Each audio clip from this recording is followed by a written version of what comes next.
Hi everyone, it's Yvette Blowitz from SpiritGirl.com and welcome to the Spirit Girl Talk Show podcast. I'm super excited to be here with you today and our very special guest, Mel Schwartz, who is a psychotherapist, marriage counselor, and a 2 times TEDx speaker. He is the author of The Possibility Principle, How Quantum Physics Can Improve the Way You Think, Live, and Love, and The Art of Intimacy, The Pleasure of Passion. He earned his graduate degree from Columbia University. His TED Talk, Breaking Free from Anxiety, has been viewed more than 500,000 times. I'm super grateful to be here with Mel, who is one of our leading world mental health experts, and he is going to help us today, the Spirit Girl global community, in areas relating to how we can build our authentic self-esteem, how we can recognize and get rid of our limiting beliefs, what helps with a healthy and thriving relationship, and what we can do when we're feeling really anxious and overwhelmed with everything that's going on in our global and local, state, national communities. Mel, welcome to the Spirit Girl podcast show. How are you today? Well, Yvette, that's quite a list that you have there for me to engage. So it's hard to be humble when you throw all that in my direction. I'm happy to be here with you and reaching out to your audience. I'm super happy to have you here, and I know you're going to bring so much value to our audience. And I want to welcome our global audience. Many of you have been reaching out saying that you're feeling really anxious, really stressed with what's going on at the moment, even though it should be our happiest time of the year leading up to Christmas. But that's why I have Mel here today to help all of you. But before we dive into your books, Mel, can you tell our audience a little bit about yourself? I've lived very different chapters in my life. I believe in what I call defining moments. Defining moment is more than an insight. It's a moment when you have an aha and you actually choose a different path in life. I was approaching 40 years of age. I was in business. I was married and had 2 young children and was doing very nicely. Lived in a house that I built. I was living the life I thought I should be living. Driving home one day from work, I had an epiphany, which was there has to be more to life than just this. Just this meaning working hard and making money to do everything, but I was looking for greater fulfillment and gratification.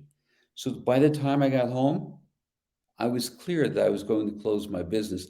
I didn't know what I was going to do yet, right? But I was excited about the possibilities, which became the title of my new book, The Possibility Principle. And as I went to sleep that night, I remembered someone asking me years before, what do you love to do? And my answer was, I love to help people think differently, to get insights. So I thought, what could that look like? Well, then it wasn't hard. I thought I'd go to graduate school, practice psychotherapy, I could write books, I could teach, give lectures, and that's what I've been doing. I should add that there was nothing that I learned in graduate school that I integrated or followed. I don't read really in the field of psychology. I read the new sciences, quantum physics, the new philosophies. That's what stimulates my thinking. Some people say they think outside of the box. I don't even see a box. I So love that's been the second half of my life, which is a complete reshape of my identity. I never thought I'd be writing books or giving talks. I was a regular guy. I thought that I was rather average minded, went to average colleges, just living the life I wanted to. But it showed me that the potential and the possibility is of our creating. It isn't dictated to us. We're free to navigate in different directions. So briefly, that's who I am, and that's what brought me here. Wow, that's an impressive story, Mel. That takes a lot of guts to just close a business and change a career direction at an age of 40 with 2 kids and a wife and living that so-called American dream. Yeah, but we worry about the consequences of our actions. Would it be a mistake? But we should pay just as much attention to the consequences of our inaction. What if I hadn't done that? If I hadn't embraced those risks and possibilities, then I might have grown depressed, disenchanted. What's the risk there? We're trained in Western culture or in non-Indigenous cultures to worry about the consequences of our decisions. And then we start to calculate the future. It's called determinism. It came to us from 17th century thinkers like Isaac Newton. If you have enough data, you can predict the future. Well, that's good to a certain point. But when you live your life like you're playing a chess match and you're calculating every move, creates anxiety. What I learned is that primarily anxiety is due to fear of uncertainty. So the future has to be uncertain. That's why we call it the future. But when we need to know and we get addicted to predictability, the result is anxiety. So that you mentioned my TEDx talk, Breaking Free from Anxiety. The methods I teach are to paradoxically embrace uncertainty, which is what I did in my career and in my life. And that allows you to ride the waves of change. It's a whole different life experience. I love that. I want to ask Mel, one of the things I've found very fascinating with your work is that you resist the practice of labeling people. Well, I'm going to dive a little deeply now so I can give you a genuine answer. There's a concept which is called reification. Reification is our mind makes things up and forgets we made it up. So, for example, in the US, we have what's called the DSM. It's the statistical Bible, a diagnostic and statistical manual to give pathological labels for mental health. So I'm going to make up details, which won't be accurate. It's just for description. Let's say 25 years ago, a team of psychiatrists are sitting around and they're saying they're hearing a lot about people who have an inability to focus, hyper inattentiveness. And so they create some words to describe this, a diagnosis. They call it ADHD, attention deficit hyperactive disorder. Now, at that point, that's okay. It's a description. But we turn a description into a thing and we say, Jane has ADHD. Well, no, Jane doesn't have it because it doesn't exist. I'm not saying the behaviors don't exist. Now, what's the difference, you might ask? Why am I getting into semantics? Because when we become the label, we become victimized. So often I'll work with people who may say, I'm a depressed person. I've always been depressed. Well, I may look at their life experiences and say, well, based upon what you're sharing, your experiences and circumstances sound depressing. I call that environmental or situational depression, as opposed to clinical depression. So I see these words, the labels, as symptoms. And by the way, there is no diagnosis for low self-esteem, probably because there's no pharmaceuticals to profit from treating low self-esteem. Now, I find low self-esteem at the source of anxiety, often depression, so many disorders, but it's not a diagnosis. So no one pays any attention to it. I treat low self-esteem, which is basically your belief system about yourself. That's at the center of how you experience your life. What do I think of me? How did I come to the beliefs that I have about me? Why do I believe those beliefs are true? How can I transcend my limiting beliefs? See, that's the thing that excites me about my work.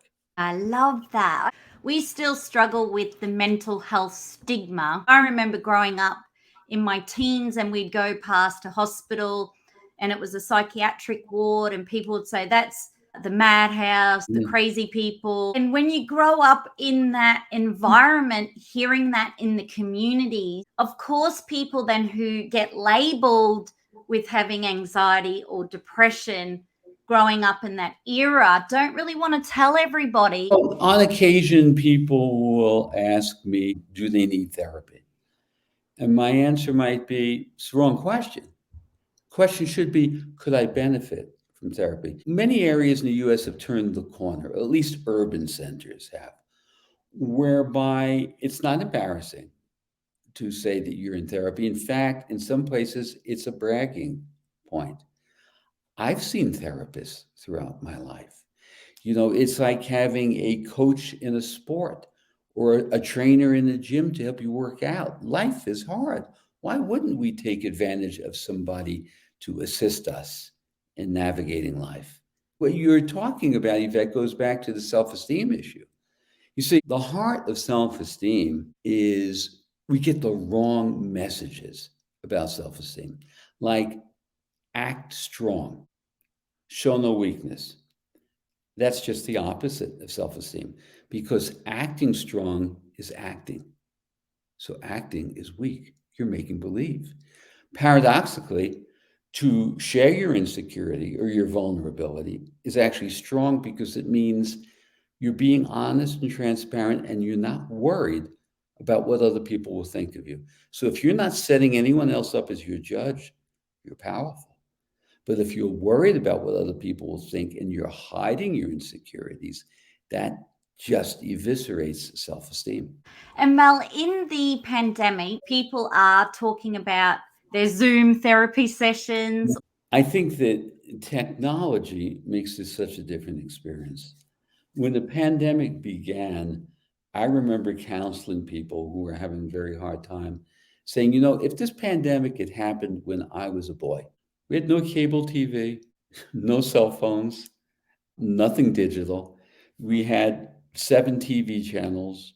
That was it. I said, imagine being in lockdown then, where you had no options. Thankfully, we live in a world today where the universe is open to us. Now, I'm not saying that replaces face-to-face human interaction, but it's such a blessing to have the world open to us. Zoom, technology, sports, education, whatever you want is available. So I think that to create a sense of relativity and say, yes, this is horrible and disastrous, but what do I have to be thankful about? And there's plenty. Of that message. What do I have to be thankful for? And there's plenty. That's incredible. Now, when it comes to developing our authentic self-esteem, what does authentic self-esteem mean, and how can we actually develop it? So, big topic. And all I can do is just give a description, because we really won't have the time. Authentic is the key.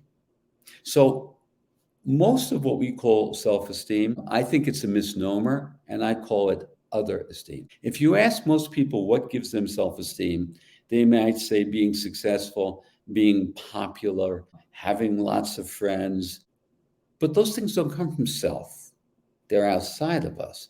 So the tendency for most people is to betray ourselves and manipulate ourselves to get others to like us, or to at least make sure we don't displease or upset other people. When we do that, we're judging ourselves, and we're taking that judgment of ourselves and literally projecting it onto other people who don't know it, but we're setting them up as our judge. And they're doing the same thing with us, which is why the world is in the shape that it's in. So authenticity, the way I'm describing it, it's a quality of genuineness. Like if there's a piece of art that you're looking to buy, you want it to be authenticated, to know that it's real, it isn't counterfeit. That's the goal for us as people, to be real. Now, that doesn't mean we should be insensitive to others, but that we shouldn't betray ourselves because of what we think someone else wants to hear. So authentic self-worth means that I care what you think of me, but here it is. Here I am. This is who I am. This is what I think. And this is what I believe. And to do that right off the bat. Initially, I wrote an article years ago about dating called Don't Put Your Best Foot Forward. People do that when they date. They put their best foot forward to try to get the other person to like them or love them. And then if the relationship succeeds, months or years later, they say, you're not who I thought you were. Well, no kidding, because taking it, putting your best foot forward. What I did after I got divorced and was dating for a number of years was the opposite. I shed everything about myself. I wanted to know, what do you think of this? And you're okay with this? Because if you're not, I'm not going to hide. I want you to know who I am. So authentic self-esteem is not regrettably learned in too many homes because parents didn't have it. It's not taught in school. If we taught emotional intelligence and authentic self-esteem as part of our education, we'd be living in a different world. I'm actually now offering live Zoom courses teaching self-esteem and overcoming anxiety and relationships because it isn't taught in school and we need it. We do need that. I wish I could have done your course in school. It would have been incredible because even for me growing up, my dad is part Aboriginal, my mum is French, I'm Australian born. My mum's culture is very glamorous, Paris, drinking coffees. My dad's culture, I'm learning to embrace and be proud of it, but it has come with a lot of negative stigma and a very ingrained culture. Some people say good things about the culture, some people say bad things, and it's still like that to this day. But I have learnt, Mel, that it comes back to self-esteem and, like you were saying, authentic self-esteem. So one of the things I had to learn, Mel, on my journey was that if other people say things about either myself or the culture or whatever it might be, that I don't need to take that on board, and that doesn't need to be a reflection of who I am. And even if other people do bad things within the culture, for whatever reasons, that's not me. Well, actually, it's a reflection of the person who's saying it of you. It's not a reflection about you, right? Very often, there's people who don't even know you. All generalizations are false. Simply. Anytime we make a generalization, particularly about people, we're making an error because all you need is one exception for the generalization to be wrong. But when people speak that way, I will ask them, well, how do you know? Or how did you come to your belief? And they'll say, everyone knows. Well, evidently not. I don't. How do you know? How did you come to that belief? What I do is I take a fact, a statement of truth, and I turn it into a belief. Tell me how you came to that belief. Then we start to get somewhere. Well, all my family and friends, they all think the same way. Okay. Well, if you grew up in my family with my friends, you might think differently. So you have different experience than I do. Now that opens up the door to a real discussion. You turn facts into beliefs. I love that. And you know, I grew up, and my mum still says this to this day, Mel. Don't you be ashamed. You know, when you hear these blanket statements, you're disadvantaged. You're never going to be able to read. You're going to die young. You're going to be an alcoholic. You know, all these messaging.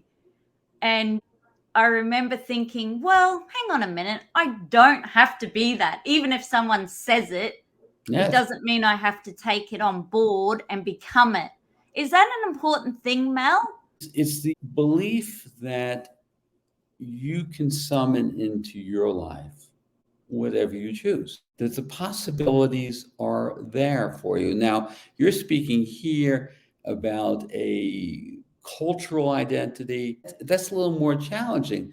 But when I think about it, the exceptions to the rule are so significant. You know, in the US, arguably, generally regarded maybe as our greatest president was Abraham Lincoln. Poor wouldn't be a good enough description to describe him. And he lived with his family in a one-room cabin and taught himself to read. He didn't even go to school. So limitations are what we choose to allow them to be. Wow. Limitations are what we choose to allow them to be. That's very powerful, Mel. And I could have like a marathon show with you on authentic self-esteem. Mel, one of the things that's happening right now in our world is we have this TikTok app, and TikTok's all built around following what other people do. So there's a trend. And what you have to do now is follow that trend, do that trend to be on trend. For me, that doesn't sit well because I'm not a follower. I don't like doing what other people do because I want to be authentic. Mm-hmm. Can we fall into a trap of losing our authenticity if we just always follow what someone else does and we copy it to the T. We just heard that will keep us on trend, will be popular. So if we just are always on trend, that's what's going to make our life incredible. There's an irony that is occurring to me, which is the people who make fortunes of money on TikTok are unique, and they are not following trends of others. They're daring to be different, aren't they? So the great successes in social media, to an extent, are going out there and doing differing things. But it's that fear, it's the issue around conformity and consensus, which dovetails back to the self-esteem question. I was being interviewed actually by an Australian woman about a month ago, and we were having a very, very heady intellectual and philosophical conversation. And at the very end, she surprised me. She said, I have a different question. What is it?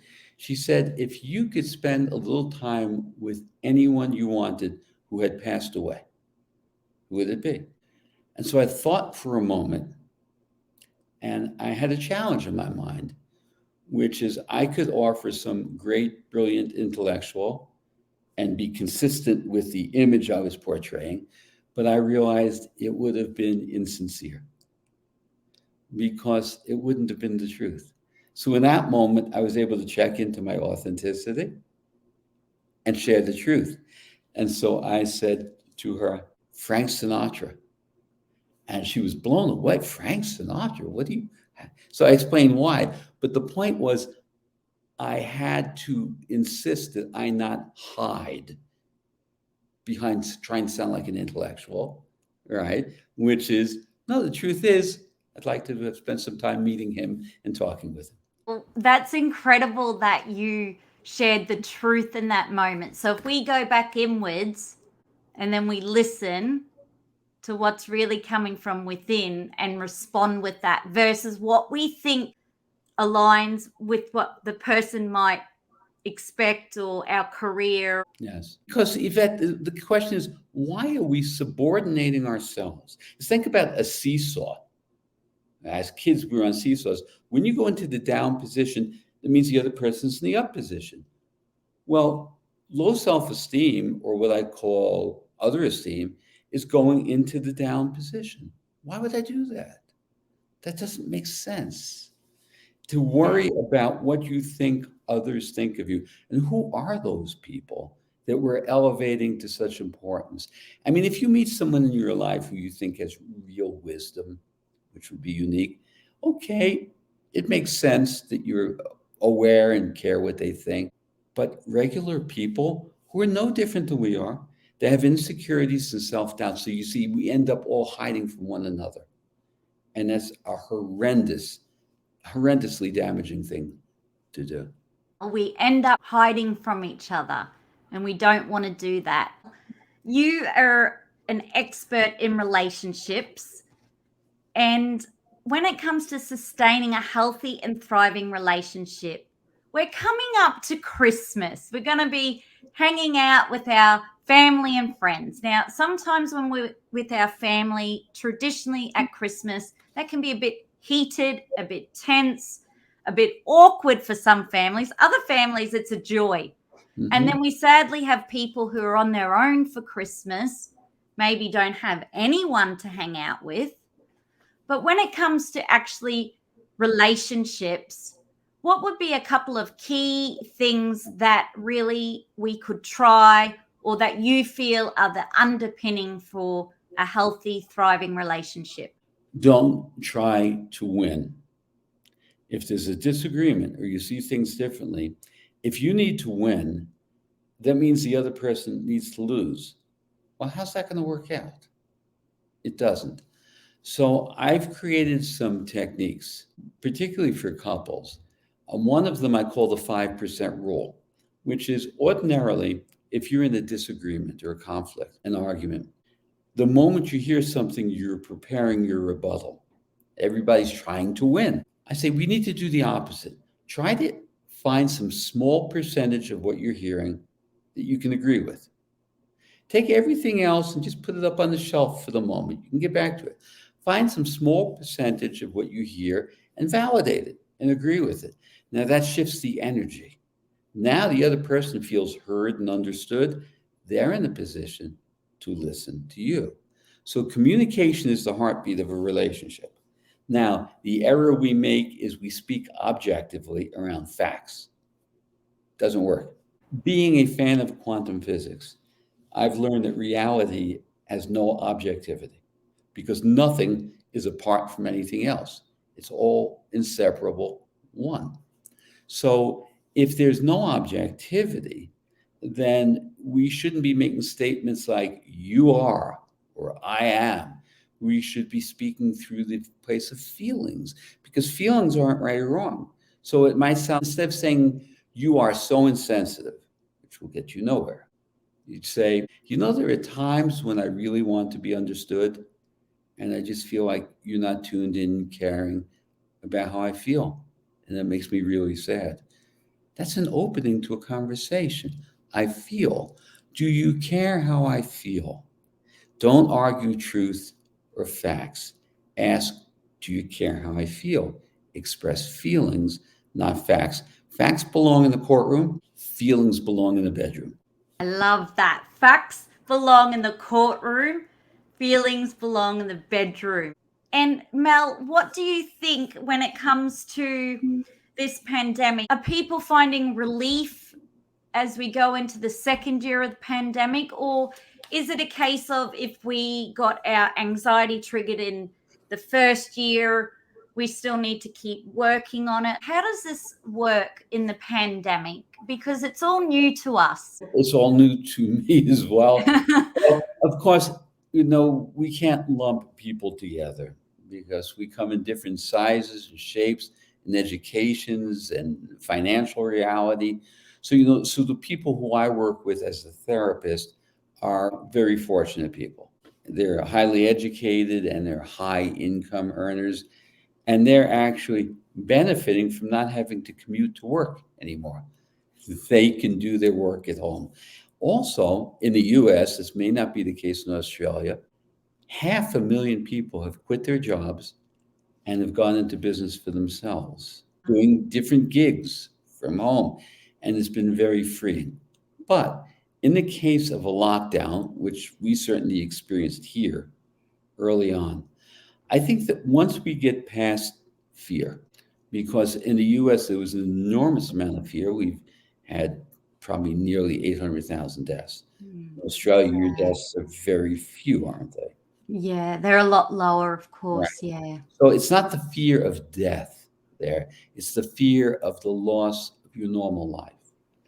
So, the word crisis, I'm told in Chinese, also means opportunity. So the question here isn't a lockdown. What opportunity can you find for yourself that wouldn't be available if you were out there in the world and living your busy, engaged life? You still prefer that life, but what's the opportunity? You now have more time available. You're not rushing to and fro.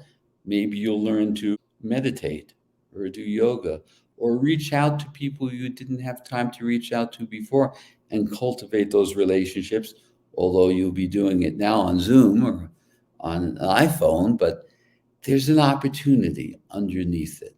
Look for the opportunity. Look for the opportunity. And that's why we're here today, Mel, because I used to do a lot of travel and be in the Maldives and travel all around the world. But obviously, when the first lockdown happened, that changed for me. But I looked for the opportunity. I focused on what is it I can do versus what is it I can't do. And then that's when I was like, I could interview people to find out how they're coping with anxiety or how they're looking after themselves and dealing with the overwhelmment. I can read more books. Yes. Because you can do that at home. You can write books. You can write poetry. You can sing songs. You can learn a new language. You can do whatever you choose. Some people are still stuck in, I used to do this, I can't do this, and that can make them feel very depressed. I kind of flick the switch to go, right now, right here, what is it I can do? Like you say, what are the opportunities, and embrace that. I've learned that reality exists in the state of absolute potential, pure possibility, coming from learning about quantum physics. And I believe that we do too. I've written in my book, in the nanosecond between our thoughts, we are in a state of pure possibility. The problem is we keep having the same old thoughts. Okay, so try to quiet the thought and reach into the space and ask yourself, what if? What if in a positive way? What if in a way that you're reaching out to summon possibilities and potentials in your life? What if? Two very powerful words if we apply them in a positive way, not a fearful way. I love that. It's the what if. Apply it in a positive possibility way, opportunist, and not in a fearful way. Well, that's what brought me here. All those years ago, if I didn't have that what if moment, we wouldn't be talking. Exactly. You wouldn't even be here today talking on our podcast show and sharing your incredible work. Now, Mel, you give a lot to people. You're always helping people. You're on a mission to help as many people as you can with authentic self-esteem, with the relationships, overcoming anxiety and depression, and many, many things. But when it comes to taking care of yourself, what are some of your self-care rituals? Well, I'll tell you, my sons, I have two sons who are in their 30s. They say, Dad, you need to stretch. You need to get more exercise. So today I did that. I took a very good long stretch class. I'm beginning to look at doing some things that feel playful, which people think I'm crazy doing. I had mentioned Frank Sinatra. I thought I'd like to take some of my work, my presentations, and set it to music and just be playful with that and see what that sounds like. But my work is my inspiration. I'm working on a new book now called Uncommon Sense. My thesis is common sense doesn't get us very far. In fact, it doesn't make any sense. I have an Instagram account. My handle is Mel Schwartz 7, number 7. And every day I put up a quote or a video of uncommon sense. For instance, acting strong is weak because it's acting, right? So every day there's a new post and a new video. So that is real great pleasure for me. But I look forward to getting back out there and reconnecting with old friends and having some fun. Now, Mel, I could talk to you forever on the Spirit Girl podcast show, and I'm going to have you back on the show. Just love your work. You know, I'm a big fan, and I'm really, really grateful we had this opportunity to have you here with us in Australia virtually and right around the world globally. And I truly believe that your work has the opportunity to help all of the world, and we need it more than ever. Because you only have to turn the news on and there's some hectic stuff going on in our community. For us, just to focus back inwards on ourselves and to be authentic and to work on our authentic self-esteem. If we're feeling really anxious and overwhelmed and depressed, that in itself is going to help. To understand that you don't have to be your thought and you don't have to be your feeling. When you can learn to see your thought and see your feeling, that's freedom. Now, it requires having somebody teach you how to do it. But to develop a sense of me that is sovereign, it's not just the millions of thoughts I've had, but when I can see my thought and see my feeling, I can rise above it. And that's where I can tap into wisdom. So I teach how to do that in the book and in my podcast. It's a learned skill. It's not hard, but somebody has to teach you. And Mel, if we want to do sessions with you via Zoom, like our audience think, you know what, I want to work with Mel and I want to work through my own self-esteem or whatever it might be that's going on in their life, what is the best way now to stay in touch with you and do some further work with you or your courses and continue this journey with you? The simplest way is to go to my website. That is melschwartz.com. Now, on my website, you can go to my book, to my podcast, to my articles. And if you're interested in The three topics we talked about today: overcoming anxiety, authentic self-esteem, and cultivating resilient relationships. I'm offering live Zoom courses on all of those. So in that case, go to zoomwithmelschwartz.com and you'll get all the information on the Zoom courses. Mel, absolute honor and pleasure to have you on the show. I love your work. You're incredible. You're on a mission to help all of us, and there's nothing better than that. So thank you again. Well, thank you, and thank you for having me and sharing your wonderful, intriguing questions. And now I'll be asking all of the Spirit Girl audience to send me questions that you want me to ask Mel for next time, or send them direct to Mel. Super grateful. Thanks again, Mel. Great. Thank you, Yvette. Thank you for tuning in. Be sure to subscribe, to leave 5-star rating and review, and to tell someone you love too. And together, let's feel good from within.